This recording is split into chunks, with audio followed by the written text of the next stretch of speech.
Amen. Hallelujah. Hebrew chapter 12 verses 28 and 29. Therefore, since we are receiving a kingdom which cannot be shaken, let us have grace by which we may serve God acceptably with reverence and godly fear. Sa ibang version nito, paglingkuran natin ng Diyos o purihin na may paggalang. Yamang tayo na tumanggap ng isang kahariang hindi matitinag kailanman. So karapatan din naman in return na maibalik natin sa Ama yung tapat na pagpupuri, which is buong paggalang. Kaya po sinabing tapat na paglilingkod sa Kanya, dapat kilalanin natin. Ang sasambahin natin sa umagang ito ay banal. Alam natin ng opposite ng kabanalan ay kasalanan. So ano man yung mga bagay na alam natin sa puso natin na hindi makakapagbigay kapurihan sa ating banal na Diyos, isusurrender po natin yan sa tulong ng banal na Espiritu. Sabi nga doon sa verse 29, for our God is consuming fire. Sa Tagalog po, siya po yung apoy na tumutupok. Physically, hindi naman susunugin ng Panginoon yung ating physical na katawan sa panahon natin ngayon dahil sa ating Panginoong Hesus, kundi sinusunog ng Panginoon yung mga kasalanan. Inihihiwalay na tayo ng Panginoon sa kasalanan. Dahil hindi na tayo bilong sa mundong ito, bilong na tayo sa kanyang kingdom. Ang sabi po nung Exodus 33:20, sabi ng Diyos kay Moses, you cannot see my face, for no one see me and live.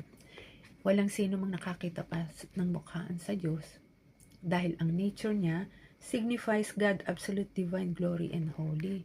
Yun ang nature ng Diyos na sasambahin natin ngayon. Holy siya at ang nature natin is sinner. Pero napakabuti ng Panginoon. Sa pamamagitan ng Panginoong Hesus, nakikita na natin ang mukhaan ng ating Ama. Dahil marunong na tayong isurrender yung ating sarili sa ating Panginoon. Amen? God has promised His people a permanent future kingdom. So many things in this world are temporary, but not His kingdom. Even great nations collapse in time, and kings to be replaced, but Jesus' kingdom and His rule will have no end.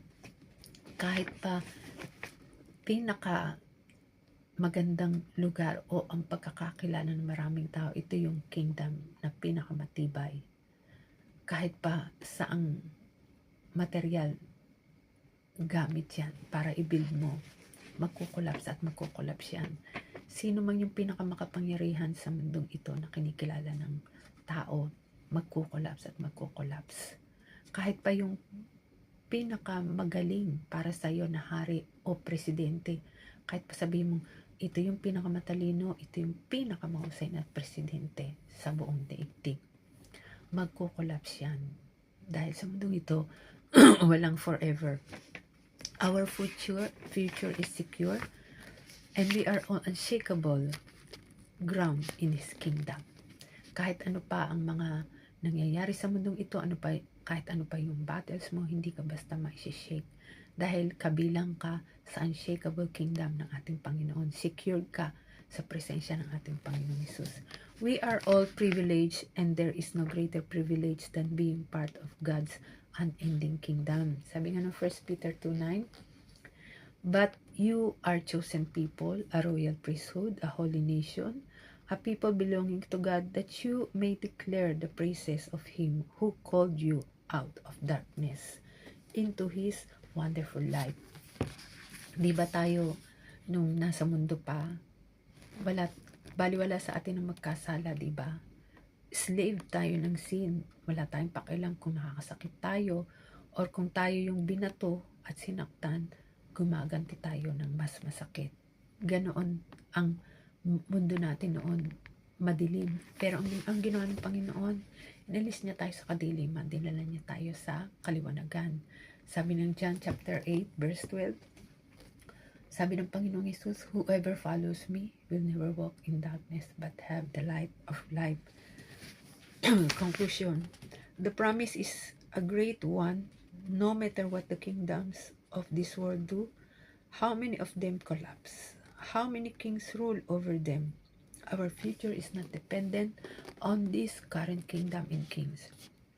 Our hope is built on the sure promise of a kingdom that will never end. And for those who have believed in Him, we will forever rule and reign with Him. Amen po. So, kaya tayo po ay nasa kaliwanagan na yamang tayo nandito.